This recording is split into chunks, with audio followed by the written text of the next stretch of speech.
Nous allons maintenant voir comment faire une checklist. Pour ce faire, je vais partir de la carte développement d'accueil. Donc ça veut dire qu'il faut programmer. Je vais sur checklist. Je vais écrire développement. Deux points. Page accueil. Or, chacun sa nomenclature, mais il faut garder quand même une nomenclature claire et que tout le monde est la même au sein d'une même entreprise. Donc, c'est-à-dire que si on est par exemple sur du maquettage, ça pourrait être maquettage, page d'accueil. Voilà. Donc là, on ajoute. Ici, si on descend, ici, on a bien le symbole de la checklist, le petit carré avec le petit V dedans. Et là, on peut ajouter un élément. Donc, si on réfléchit, qu'est-ce qu'on a dans notre page d'accueil? On a obligatoirement, bon, la navbar. Mais ça, on va la mettre à la part parce que la navbar, ça se retrouve partout. Alors, pour ceux qui ne sont pas développeurs, navbar, c'est le menu de navigation qui se trouve en haut des sites en général. Donc, on va mettre, par exemple, un slide. Comme ceci. On peut avoir quoi? On peut avoir, par exemple, image avec description. On peut avoir les événements. On peut avoir les produits.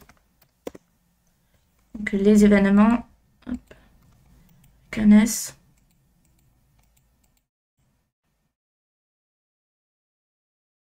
Ouais. Hop. On peut avoir nos produits. Donc ensuite, on peut avoir une map. On peut avoir contact, par exemple. Supposons qu'on décide de mettre contact. Et on a, par exemple, notre pied de page. OK. Donc là, c'est bon.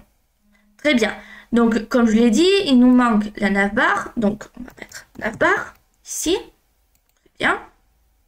Qui se retrouvera à chaque fois partout. Donc, moi, ma navbar, je la veux au-dessus, ici. Donc, qu'est-ce que j'ai dans navbar?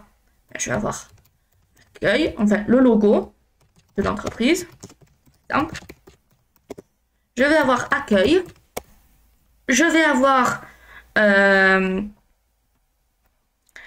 contact, simple, produit, événement. Et voilà. Là, j'ai ma navbar. Très bien. Alors, sachant qu'en cliquant sur le nom, je peux renommer si je souhaite. Et je vais ajouter une dernière checklist que je vais appeler footer. Donc, dans mon pied de page, qu'est-ce que je vais avoir? Je vais, par exemple, avoir les mentions légales. Les partenaires. Contact. Si je souhaite remettre, c'est jamais. Si on est sur une autre page que l'accueil, ça peut être intéressant. Et voilà, par exemple. On peut en rester là. Et logo, par exemple. Allez. Donc là, c'est bon. J'ai footer, développement, page accueil et navbar. Donc je pourrais, pour question d'harmonie, mettre développement de point navbar. Et pareil pour footer, mettre développement footer. Voilà. Alors, footer, c'est quoi? C'est le pied de page. Hein. Je le redis, mais voilà. Donc, ici, supposons que j'ai fini d'écrire les mentions légales et que j'ai fini de les intégrer en footer. J'ai juste à cocher la petite croix et ça met 25%. Pourquoi 25%? Parce qu'il y a 4 actions. Donc, si j'en coche 2, ça fait 50. Voilà. Je peux également décider de mettre des dates. Pour dire la date limite, eh bien, ça doit être fini le 31 à 10h04. Et je décide de mettre 2 jours avant un rappel. Donc là, pour cette tâche-là, pour les mentions légales, le 31 janvier 2025, ça doit être terminé. Je peux décider à qui j'attribue la tâche. Donc là, j'ai des membres sur la carte, mais la tâche, je peux l'attribuer, par exemple, à moi-même.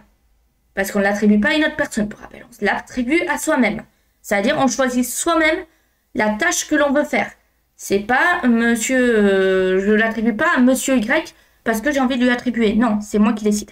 Et là, on peut décider de convertir donc la mention légale en carte ou tout simplement de la supprimer. Voilà. Donc, maintenant qu'on a fait ça, j'ai fait ça donc pour développement accueil.